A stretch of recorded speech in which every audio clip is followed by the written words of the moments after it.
저는 오늘 미들 세그먼트 서저리라는 개념에 대해 말씀드리고자 합니다.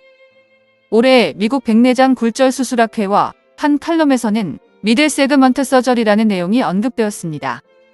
백내장 서전이 수술 중 영상과 같은 상황을 만나게 된다면 당황하게 됩니다. 또한 영상과 같이 PC 럽처가 발생한 후 처리를 진행하는 과정에서 전방을 통한 처리를 시행하게 되면 엔티리어 챔버가 점차 얕아지는 것을 종종 경험할 수 있습니다. 이때 수정체낭 뒤쪽에서는 어떤 일들이 일어나는 걸까요? 만약 전방을 통해서만 관류를 주입하고 흡인하게 되면 수정체낭 뒤쪽의 유리체에는 점차 관류액이 저류되고 유리체의 수화가 일어나면서 유리체와 저류된 관류액은 수정체낭을 전방으로 밀어 올리게 됩니다.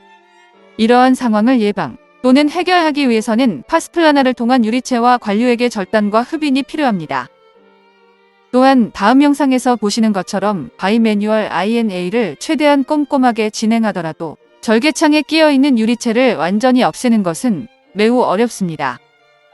5시 방향의 절개창에는 여전히 유리체가 끼어있는 것을 확인할 수 있습니다. 이것은 우측 그림에 보시는 것처럼 전방을 통한 흡인은 지속적으로 유리체 섬유를 전방으로 당겨 올리게 되기 때문이며, 이를 예방하기 위해서는 좌측 그림에서처럼 홍채 뒤쪽에서 접근하여 흡인 절단하여야 합니다. 그렇다면 전환부 백내장 술자들은 이러한 케이스들을 포기해야 할까요? 망막 전문의에게 연락하거나 다음날 외래로 의뢰를 해야 하는 걸까요? 여러분들이라면 어떻게 하시겠습니까? 술기 확장을 도전해보는 것은 어떨까요? 여기서 미들 세그먼트 서저리의 개념은 일반적인 비트렉토미의 개념과는 다릅니다. PVD를 일으키지 않으며 주변부의 유리체는 절제하지 않습니다. PC 럽처 발생 시 최소한의 비트렉토미와 핵조각의 제거를 시행하고 공막고 정술 시 유리체 견인이 생기지 않도록 필요한 유리체 절제술을 시행합니다. 또한 존율이 좋지 않은 백내장 환자에서 수정체 제거 후 적절한 처치와 공막 고정을 목표로 합니다. 아직까지 해보지 않은 수술이기 때문에 걱정이 앞설 수도 있겠습니다. 하지만 최근 수술기기의 발달로 인해 과거와는 달리 이를 좀 더 쉽게 시행할 수 있습니다. 또한 반드시 3포트 비트렉토미를 시행하는 개념이라기보다는 여러 가지 상황에 적합한 유연한 수술을 시행하는 것이 핵심입니다. 미들 세그먼트 서저리의 다양한 수술 베리에이션에 대해 살펴보겠습니다. 먼저 하나의 트로카를 삽입하고 수술을 시행하는 영상입니다.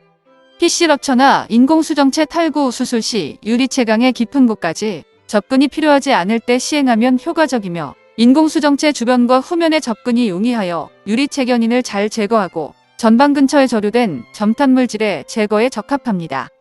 이 방법은 수술 시간이 짧고 23게이지 트로카를 통해 파코머신에 있는 커터를 사용할 수 있습니다. 하지만 앞쪽 3분의 1 유리체만 제거되며 떨어진 수정체액은 제거할 수 없습니다. 2개의 트로카를 삽입한다면 1개나 2개의 각막 절개를 통해 수술을 시행할 수 있으며, 이때는 와이드 뷰잉 시스템을 이용하여 수술이 가능합니다.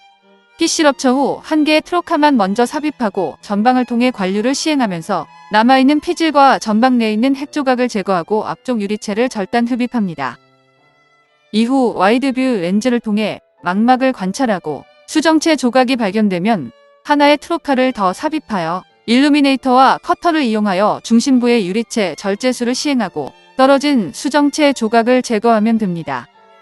이 방법은 하나의 트로카를 통해 먼저 수술을 시행하고 망막을 확인한 후 필요한 트로카를 삽입하면 되므로 수술 시간을 절약할 수 있고 떨어진 핵조각도 제거할 수 있습니다.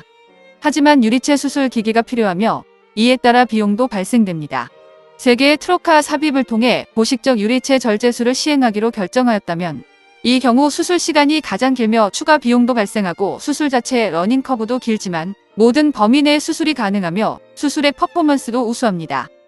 그럼 미들 세그먼트 서저리에서 사용할 다양한 수술 기법에 대해 살펴보겠습니다.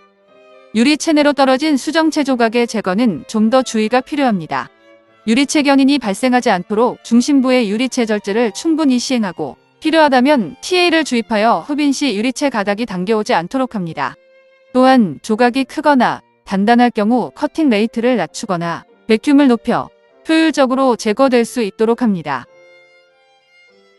특히 핵조각이 비교적 크거나 단단할 경우에는 차분히 인내심을 가지고 커터의 백큐으로 잡은 조각을 일루미네이터로 교차하여 눌러 마치 차퍼처럼 수정체를 조금씩 조각내어 제거합니다. 떨어진 수정체에게 볼륨이 크거나 단단할 경우 프레그마톰을 사용하여 제거하여야 합니다. 프레그마톰 첨단부는 직경이 트로카보다 크기 때문에 20게이지의 공막 절개를 만들어야 하며 첨단부에서 초음파가 방사되므로 꼼꼼하게 유리체 절제술을 시행한 후 퍼플루오카본으로 황반부를 보호한 상태에서 시행하여야 합니다. 실제 PC 럽처 케이스는 매우 다양한 상황이 있을 수 있기 때문에 각각의 상황에 맞는 테크닉을 선택하여 진행하여야 합니다. 럽처 후 수정체액 소실 등으로 유리체 젤제술을 결정하였다면 기기의 준비를 기다리면서 파코 장비에 내재된 바이매뉴얼 기구를 이용하여 남아있는 콜텍스 등을 제거합니다. 장비가 준비되면 트로카를 삽입하고 프로랩스된 유리체를 제거하고 떨어진 수정체 조각이 있으면 이를 확인한 뒤 제거하고 인공 수정체를 삽입 후 수술을 마칠 수 있습니다. 떨어진 수정체 조각을 제거한 뒤 수정체 낭의 상태에 따라 설커스에 3피스 인공 수정체를 삽입하거나 공막 고정을 시행한 후 수술을 마무리합니다. 공막 고정술을 위한 인공 수정체 전방 삽입 시 인퓨전 주입에 의한 전방 공간 확보가 충분하므로 익숙해지면 점탄 물질을 전방에 주입하지 않고도 시행이 가능합니다. 이것은 점탄 물질에 의한 전방 시야의 왜곡이 발생하여 인공 수정체의 조작이 어려워질 수 있기 때문입니다.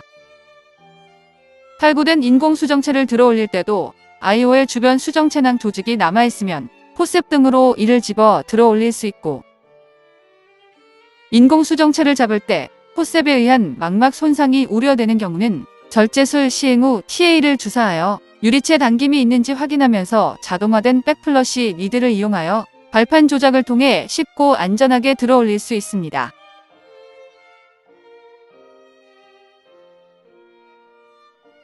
또한 전방에 수정체 조각이 많이 걸려 있다면 이때는 전방으로 관류관을 삽입하지 않고 파스플라나를 통해 주입하여야 전방압 상승에 의해 수정체 조직이 떨어지는 것을 방지할 수 있습니다. 전방의 절개창에 유리체 끼임이 의심된다면 면봉이나 포셉으로 잡아당기면서 잘라 제거하는 것은 견인에 의한 망막 열공 발생을 유발할 수 있습니다.